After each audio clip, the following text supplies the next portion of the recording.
Now we move on to the world of sports, where many South Africans do not expect much from Bafana Bafana during the month-long Africa Cup of Nations in Ivory Coast.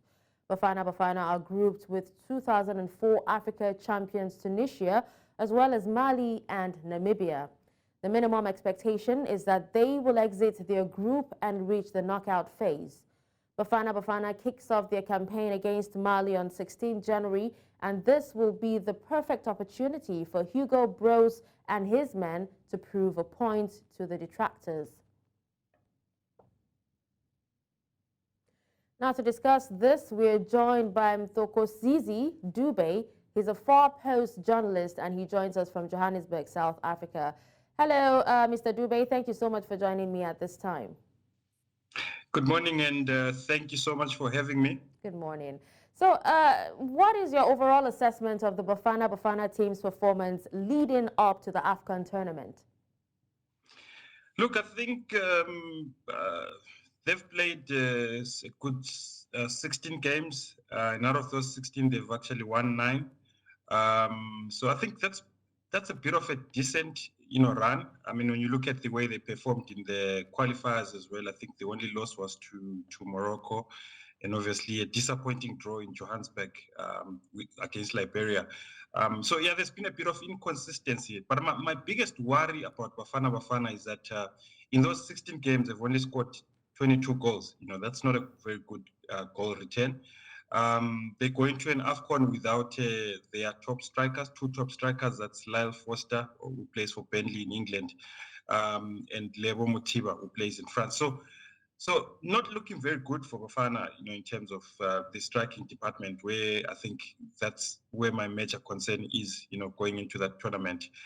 They've got 2 strikers from Orlando Pirates, Zakele Lipasa and Evidence Mahupa. When you look at their goal-scoring record, not very convincing. So yeah, look, it's not looking very good. It's not looking very good for Bafana Bafana. All right, Mr. Dube, but with the AFCON approaching, are there any key players that could potentially make a difference for Bafana Bafana? Since you said, looking at, their play, it's not really convincing.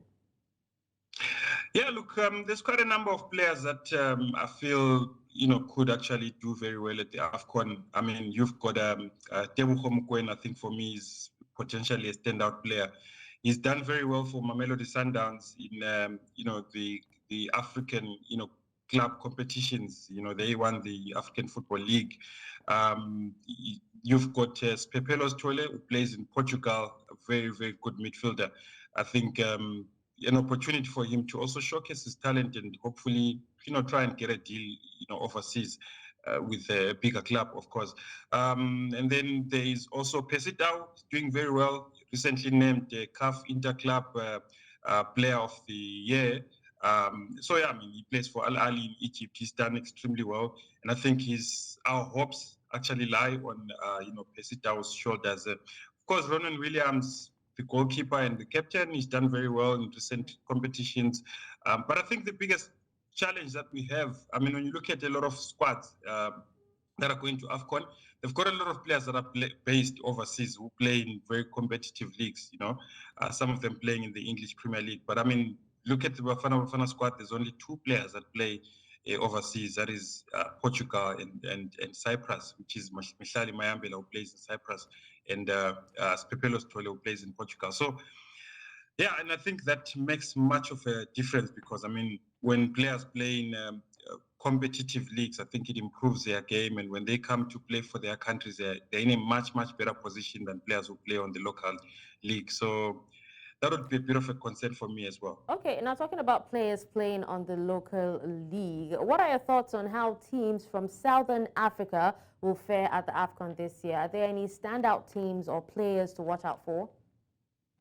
Look, I think, I mean, when you look at the CAF interclub competitions, I think they're a reflection of, how well, our teams would perform. I think we also have in Namibia, also have Zambia, but you never see any clubs from those countries in South Africa as well. Of course, Mamelodi Sundowns now doing very well, standout club. I think they've invested very well.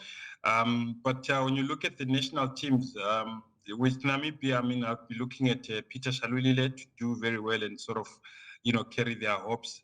They've also got a Dion Hoto who plays here in the PSL for an Orlando Pirates. But I don't see them going very far. I mean, they're in a group with Bafana Bafana, Mali and Tunisia. Mali and Tunisia are not going to be pushovers. I mean, both for Bafana and Namibia. So not very good for Southern Africa. I mean, when you look at it on paper. So I don't see Namibia, going very far. And then for Zambia, I think they do have quite a a decent squad. Petson Daka, obviously, one of their high-profile players, I think, gets goals. If Petson brings his scoring boots to the AFCON, look, anything could happen. But like I said, I think our performance in interclub tournaments actually are a reflection of our national team. So but I wouldn't put my money on an African team is the winning an best AFCON. time to host the African Cup of Nations, knowing that major leagues across Europe are actually still running? Absolutely. I mean, I think we've been affected by that as Bafana Bafana. You'd know that Lyle Foster, who plays for Burnley, he's been out because of mental health reasons, and the club has said they won't be able to let go of him. But he's playing for his club currently, which is a bit confusing because he plays for the club, but he can't come and play for Bafana Bafana. So you've got that, club country clash. But in this case, it's a bit complicated because Burnley are saying, no, we actually have the capacity to take care of him with his condition. South Africa doesn't, so he won't be able to come. I mean, we've read that Andre Onana, the goalkeeper of Manchester United, is going to play 2 games in 24 hours. He's going to play for Manchester United on the 14th. On the 15th, he's going to play for Cameroon. That's a bit hectic, no preparation with the national team, but it just goes in and plays. So it just shows you, man, it's not a very good, time. Ideally, you'd want a world where the African players are not thinking, I'm missing out on my club, action, because when they go back there, someone has taken their position, and it's not very easy. So yeah, not a very good time. Okay. Now, well, thank you so much for joining me on the news and speaking on this, Mr. Mthokozisi Dube. Thank you. We appreciate it. Thank you.